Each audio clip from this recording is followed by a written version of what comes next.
बिस्मिल्लाहिर्रहमानिर्रहीम। आज की इस वीडियो में हम बात करेंगे एंटेलमेंट के बारे में कि एंटेलमेंट क्या होता है। ओके, तो चलो स्टार्ट करते हैं विदाउट वेस्टिंग टाइम। तो हमारे साथ एक सेंटेंस है, जैक स्विम्स ब्यूटीफुली। ये हमारे साथ एक सेंटेंस है। इस सेंटेंस को इस्तेमाल करते हुए हम एंटेलमेंट को समझ जाएंगे। ओके, तो हमारे साथ कौन सा सेंटेंस है? Jack swims beautifully. तो अगर आप जानते हैं कि ये सेंटेंस ठीक है, ये सेंटेंस ट्रू है, तो आप ये भी जानते होंगे कि जैक स्विम्स, ये सेंटेंस भी ठीक है। कैसे ठीक है? कि हमें ये मालूम है कि जैक स्विम्स ब्यूटीफुली, कि जैक अच्छी तरह स्विमिंग कर सकता है, ब्यूटीफुली स्विमिंग कर सकता है। तो हमें ये भी मालूम है कि जैक स्विमिंग तो कर सकता है ना, तो हमें वैसे ही ये मालूम हो जाता है कि जैक स्विम्स, के जैक स्विमिंग कर सकता है। ओके, तो अगर एक सेंटेंस ट्रू होगी तो दूसरी सेंटेंस भी ट्रू होगी। तो मीनिंग के दरमियान जो ये रिलेशन होती है ना, इसको क्या कहा जाता है?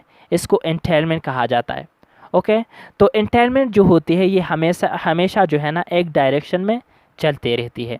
Entanglement goes in one direction. Okay, सिर्फ एक डायरेक्शन में चलती रहती है। कैसे चलती रहती है? हम ये कह सकते हैं कि जैक स्विम्स ब्यूटीफुली, इसको हम एंटेल कर देते हैं जैक स्विम्स। ये बना सकते हैं हम इस सेंटेंस से। ओके, कैसे? कि हमें ये मालूम है कि जैक स्विम्स ब्यूटीफुली, कि जैक कैसे स्विमिंग करता है? ब्यूटीफुली स्विमिंग कर सकता है। तो ये सेंटेंस ठीक है। तो ये सेंटेंस भी ठीक है, जैक स्विम्स। ओके, ये भी ठीक है।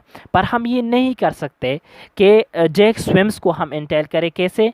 कि जैक स्विम्स हमने लिख दिया, फिर इससे हम ये नहीं बना सकते कि जैक स्विम्स ब्यूटीफुली, क्योंकि हमें ये मालूम है कि जैक स्विमिंग कर सकता है, जैक स्विम्स। ओके, पर हमें ये मालूम नहीं है कि जैक स्विम्स ब्यूटीफुली, कि वो ब्यूटीफुली स्विमिंग कर सकता है या नहीं कर सकता है।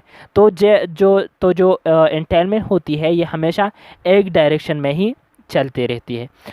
ये तब इसकी रिवर्स डायरेक्शन में इसकी एंटेलमेंट पॉसिबल हो पाती है अगर हम दोनों सेंटेंसेस को नेगेट करें। ओके, तो चलो कर देते हैं कि जैक्स डजंट स्विम, ये हमने लिख दिया।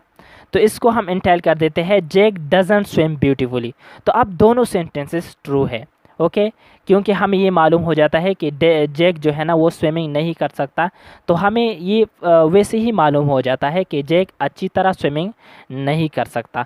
तो वो दोनों सेंटेंसेस को अगर निगेट किया जाए तो फिर रिवर्स डायरेक्शन में एंटेलमेंट पॉसिबल हो पाता है।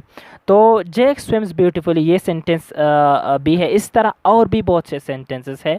सलीम कैन रन फास्ट, इस सेंटेंस को भी एंटेल किया जा सकता है कि सलीम कैन रन फास्ट। इस सेंटेंस को हम कैसे कर सकेंगे कि सलीम कैन रन। ओके, तो इस तरह वैसे ही इसके साथ भी जो है ना रिवर्स डायरेक्शन में इसकी एंटेलमेंट पॉसिबल नहीं है। ये तब पॉसिबल होगी अगर हम दोनों सेंटेंसेस को निगेट करें। ओके, उनमें निगेशन लाए। तो ये चंद बातें थी जो कि आज हमने इस वीडियो में एंटेलमेंट के बारे में की। उम्मीद रखता हूँ कि आपको कुछ न कुछ एंटेलमेंट के बारे में समझ में आ गया होगा। अगर आपको ये वीडियो अच्छी लगी है तो आपसे आखिर में ये एक रिक्वेस्ट है कि आप प्लीज़ हमारे चैनल को सब्सक्राइब करें, ताकि हम जो भी वीडियोस दें वो आप तक पहुंच सके। और वीडियो को लाइक और शेयर ज़रूर करें अपने दोस्तों के साथ। वीडियो देखने का बहुत बहुत शुक्रिया।